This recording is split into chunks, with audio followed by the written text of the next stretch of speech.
بسم اللہ الرحمن الرحیم۔ السلام علیکم دی اردو اسلامک ٹیچر کے پیارے ناظرین، خواتین و حضرات، آج میں آپ کی خدمت میں محرم الحرام کا یہ جو پہلا جمعہ المبارک آ رہا ہے، اس جمعے کے حوالے سے ایک خاص عمل لے کر حاضر ہوا ہوں۔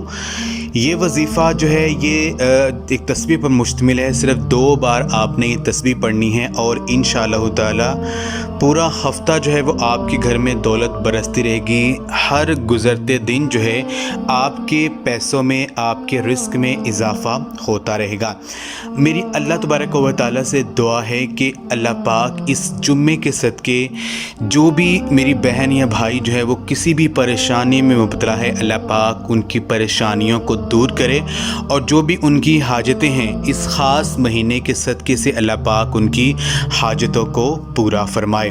میری بہن اور بھائیوں، جمعہ المبارک کے حوالے سے چند احادیث جو ہے وہ میں آپ کی خدمت میں پیش کرتا ہوں۔ حضور نبی پاک صلی اللہ علیہ وسلم نے فرمایا ہے کہ جمعہ کے دن ایک ایسی گھڑی ہوتی ہے، جو بھی مسلمان اس گھڑی میں اللہ پاک سے کسی بھی حاجت کے لیے فریاد کرتا ہے تو اللہ پاک اس حاجت کو پورا فرماتے ہیں۔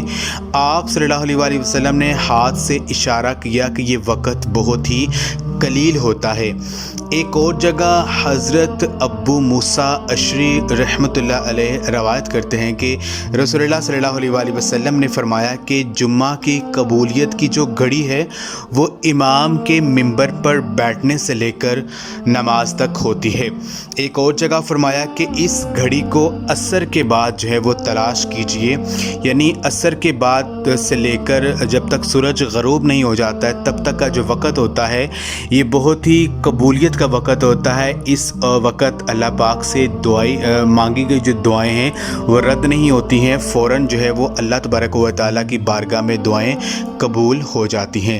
تو آج کا یہ جو خاص عمل ہے وہ میں آپ کو بتا دیتا ہوں کہ آپ نے کیا کرنا ہے۔ آپ نے جمعہ المبارک کے دن جو ہے آپ نے عصر کی نماز کے بعد یہ ایک تسبیح جو ہے، اس تسبیح کو آپ نے صرف 2 بار پڑھنا ہے۔ تسبیح یہ ہے، لا الہ الا اللہ خیر الرازقین۔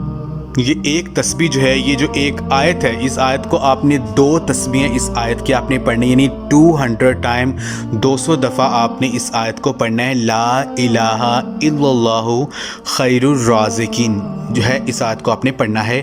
اس آیت کو پڑھنے سے پہلے اور دعا مانگنے سے پہلے آپ نے 3 بار درود پاک جو بھی آپ کو آتا ہے وہ آپ پڑھ لیجئے، اور آخر میں آپ نے اللہ پاک سے دعا کرنی ہے۔ انشاءاللہ تعالی یہ عمل آپ جس بھی اپنے مقصد کے لیے کریں گے وہ مقصد آپ کا پورا ہو جائے گا، اور جو بھی آپ کی حاجت ہے وہ انشاءاللہ تعالی لازمی پوری ہوگی۔ جزاک اللہ۔